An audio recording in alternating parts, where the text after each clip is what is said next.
we notice there. Even the difference that there are essentially of no value as far as Judaism is concerned, because they're not really, it's not what the point of the story is. The point of the story is to tell you how it was that the king rebelled, became a Sadducee, and how it came about that the Hashmonaim kingdom, which started off with righteous kings who were believed were very pious and righteous, ended up being people who were wicked and followed in wicked ways in generations. And Josephus, if you've ever read Josephus, you find that each one of the kings from Hyrcanus and his children and farther, each one was worse than the other. So that's an example, an analysis of the historical situation, what we see. Okay, what I'd like to do is now, I'd like to compare, we want to deal with things historically in the New Testament, with its contradictions. Now, one of the most famous ones that exists is, Dr. Brown mentions it here. Excuse me.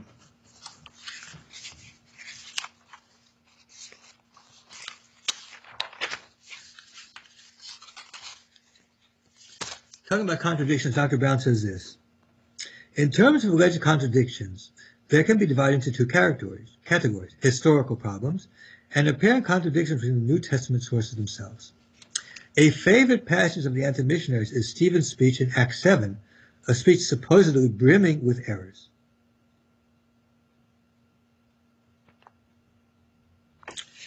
Now, Dr. Brown says that he does not believe there's errors. So let's look at the passage, one of the points in the passage that exists, because again, Dr. Brown is trying to say that we shouldn't, ask such questions, but the truth isn't that way. Questions are asked of Judaism, and these questions have a validity to them. So it's a question that has to be asked. So let's look at Acts 7, verse 16.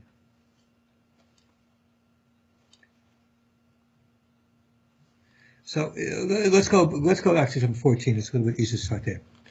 Then Joseph sent and invited his father Jacob and all his relatives to come to him, 75 in all. So Jacob went down to Egypt. Okay, now here's where I want to get to 16, because this is the beginning to it. He himself died there, as well as our ancestors, and their bodies were brought back to Shechem and laid in the tomb that Abraham had bought for a sum of silver from the sons of Hamor in Shechem. Now, what we see here is something that's very, very problematic.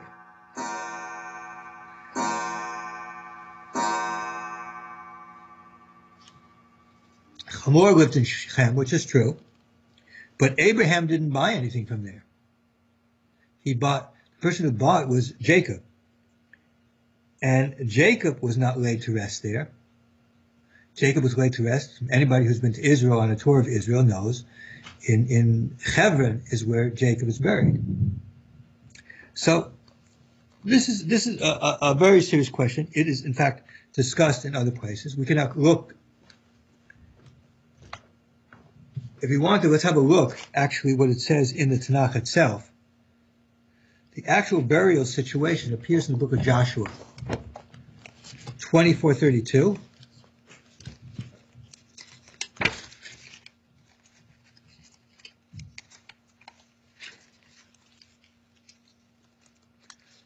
Here.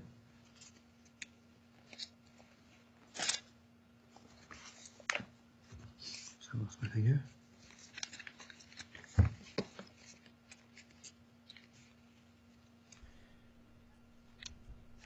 I'll try to pull it up on my side too. Tell me what it is you're searching again.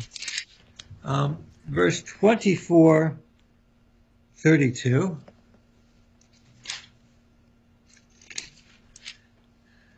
Okay.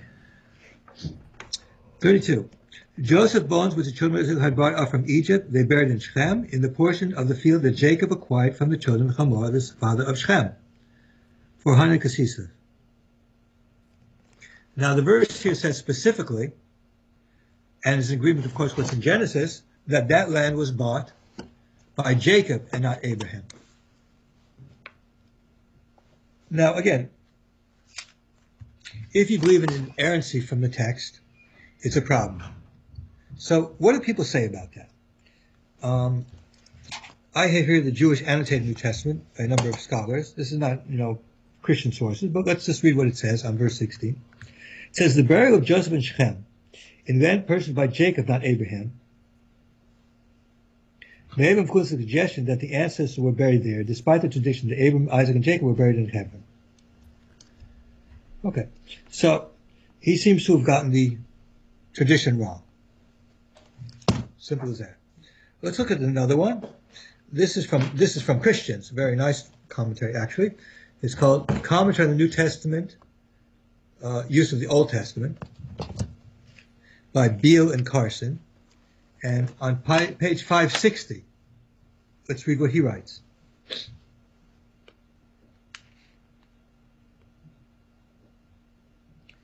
Here in Acts, let me move this over here so you can get more eye contact with you guys.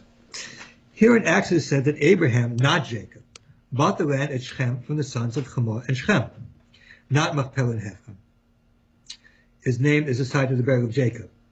Thus, there are two apparent differences from Genesis. One, the attribution of the purchase of the tomb at Shechem from the sons of Hamor to Abraham instead of Jacob. And two, the burial of Jacob in the same tomb as his son in Shechem rather than in the cave of Machpelah. So for number one, he brings a few commentaries,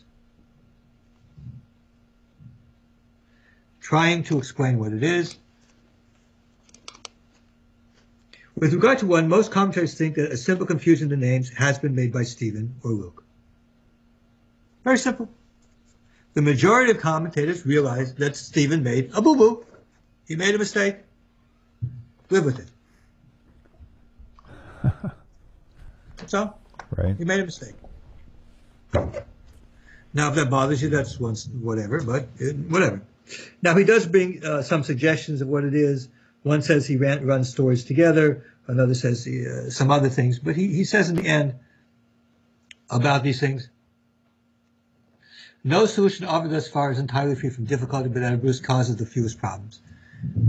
Admitting that you could probably give some kind of forced explanation, but the problem still exists.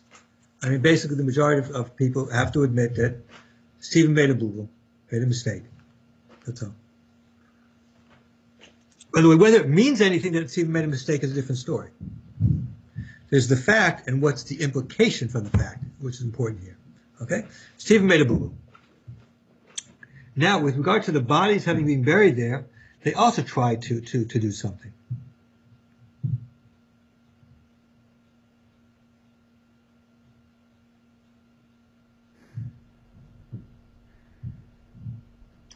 Now remember, if you consider that the first time he made a mistake about one thing, it makes it easier to understand the second one's also a mistake. It is possible, though unnatural, that their bodies refer solely to the sons of Jacob, and that his burial is not in view.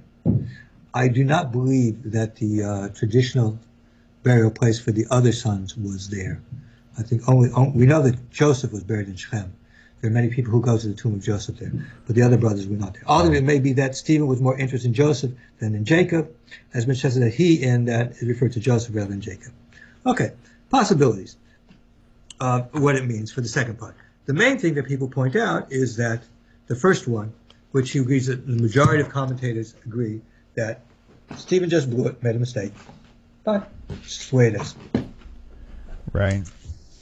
Okay. All right. I mean, there's some other things that they try and say different things about, but essentially that's it. We know Joseph was buried in Shechem. Right. The brothers we don't really know. Gotcha. Okay, now let's go to another one that he says about the Tanakh. Now we have to remember when we talk about the Tanakh. Just a real quick note. We got about 3 to 4 minutes or so. 3 to 4 minutes. Okay, I'm going to try and do this. Let's see, very quickly. Okay. Can I do it quickly?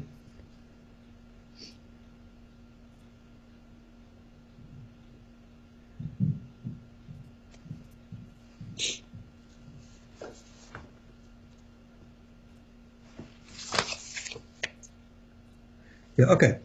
Here he says, after highlighting the apparent discrepancies of the creation accounts of Genesis 1 and 2, pointing too fast. After highlighting the apparent discrepancies in the creation accounts of Genesis 1 and 2, and pointing out that the Torah sometimes provides different etiologies for the same event. I don't know what etiology means. It's okay.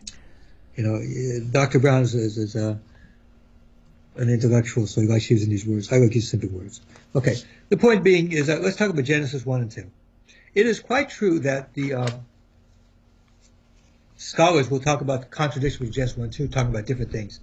However, we know that a fact in the matter is, and we have seen in few, there's a very good example, that many times stories are repeated twice. For example, we know in Deuteronomy, the events that occurred earlier are repeated, but not in exactly the same words, differently, because there's a different purpose to it. We see that when Eliezer went down to get a wife for Yitzchak, for Isaac, he tells us the story, a certain story happens to him that he relates, and then he relates the story again the second time, slightly differently. These things are repeated. Genesis 1 and Genesis 2 have actually different purposes to them. So that they're said twice is not really a problem at all as far as the text is concerned. Each one has a different purpose to it. So the story has a different purpose to it. Just like in Deuteronomy, when the stories are repeated, are different than sometimes in the stories that are repeated from earlier what's going on. It's because the context, the story that's going on there is meant to be slightly different. The point that I'm making from this is that these are valid questions. There are valid answers to them that have been discussed. What exactly Christians say to that answer, I didn't really find any Christian sources that discuss Genesis 1 and Genesis 2. I'd be very curious to see how they approach the subject, whether they approach it the same way as we do or otherwise. But the point of the matter is again, getting back to the main point of what I'm discussing with Dr. Brown, there's nothing wrong with these questions. These questions are valid. The question about Stephen and his mistake, the question about Genesis 1 and 2, the question about Rabbi Akiva and the stories in the Talmud, they're good questions, and there are valid answers that Judaism has, and they're questions that we have to ask. Do Christians have answers to it? Today we saw about Acts 7:16 as far as the purchase being by not from Abraham but Jacob. We see that the majority, according to that Christian scholar, the majority answers say that it's just a mistake by Stephen, that's all. Right. No big deal. Okay, that's what we're going to do for today. Next week, we're going to finish. There's still some more contradictions, and then we want to get to misquotes. And if possible, we'll start doing the conclusions of this. If not, it might take an extra week to do that. I don't know. We'll see. I'm trying to go through here as in-depth as I want. And again, I'd like to say, if you have questions when this goes on YouTube, you can ask questions there. You can send me questions, outreach@judaismsanswer.com. I don't know, William, if you saw any questions in the box, the chat box. I can't look at the chat box while I'm teaching.